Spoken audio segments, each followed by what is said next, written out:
تو این ویدیو میخوام بهتون بگم که مراقبت پوستی رو چجوری شروع کنین، چی بخرین و چجوری استفادهشون کنین. پس تا آخر این ویدیو با من باشید. سلام، من سمیرام، خوش اومدین به این ویدیو. از اونجایی که خودم چندین ساله که روتین پوستی دارم و یه سری دوره‌های پوستی رو گذروندم، تصمیم گرفتم که تو این ویدیو براتون از اطلاعاتم بگم و اینو بگم که چجوری کسایی که تا الان روتین پوستی نداشتن میتونن شروع کنن. اولین سوالی پیش میاد اینه که ما چجوری مراقبت پوستیمون رو شروع کنیم.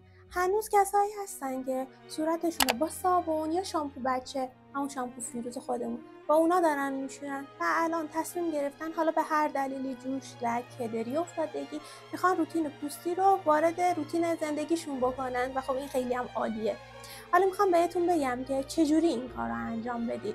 اینم بدونین که یه سری کرم تبلیغاتی هم هست که حالا یک هفته لکه هاتون رو از بین ببرید، یک هفته جوش‌های صورتتون رو از بین ببرید و خب یه سری‌ها جوگیر میشن و نمیدونن بخرن نخرن، چجوری استفاده کنن. فقط کافیه که شما 3 تا محصول رو وارد روتین پوستیتون کنید. 3 تا محصول شوینده، مرطوب کننده و ضد آفتابه. به همین راحتی روتین پوستی رو بهتره که از ساده ترین شکل ممکن وارد زندگیتون بکنید. حالا چجوری؟ اگه تا حالا هیچی استفاده نکردین، یعنی هیچی به پوست صورتتون نزدین و فقط با همون صابون و اینا شستین و تموم، باید روتین پوستیتون رو به ساده ترین شکل ممکن شروع کنید.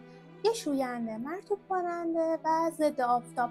باید روتین پوستی رو از ساده ترین شکل شروع کنید. چرا؟ چون که هم پولاتون رو دور نریزین، همین که پوست صورت عادت کنه به محصولات که اینا رو ذره ذره اضافه کنید. پس شد، پوست صورتتون رو با شوینده میشورین، بعد مرطوب کننده میزنین و اگه روز بود از ضد آفتاب استفاده میکنین.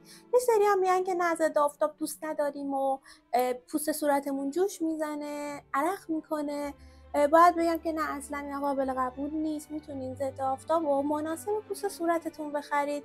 کسایی که پوست چربی دارن میتونن از ضد آفتابای فلویدی استفاده کنن که بر پایه آب هستن و به محض اینکه به پوست صورتتون میزنین جذب پوست میشه و حالت مات میگیره و اصلا هیچی نشون داده نمیشه رو پوست صورتتون و اصلا جوشسان نیست. مسئله بعدی اینه که محصولاتی که میخرین مناسب پوست خودتون باشه، یعنی شوینده و مرطوب کننده و ضد آفتاب. و اگه پوست چربی دارین مناسب پوست چرب، اگه پوست خشکی دارین مناسب پوست خشک و نرمال هم مناسب پوست نرمال بگیرید.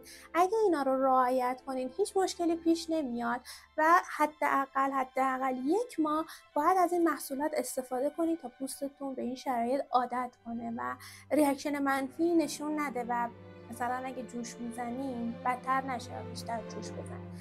حداقل 1 ماه استفاده کنین و کمکتون میکنم که ذره ذره محصولاتی مثل ویتامین C، هیالورونیک اسید، نیاسینامید، اینا رو وارد روتین پوستتون کنید.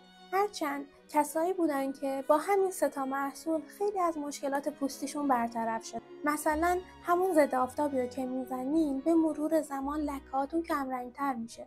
وقتی از شوینده مناسب پوستتون استفاده میکنین، جوشایی که بر اثر اون کثیفی رو پوستتون، آلودگی که بوده برطرف میشه و خب پوست روشن‌تر میشه. وقتی از مرطوب کننده استفاده میکنین، یه مرطوب کننده که مناسب پوستتون باشه و کمودونزا نباشه، به مرور زمان پوستتون شاداب‌تر میشه.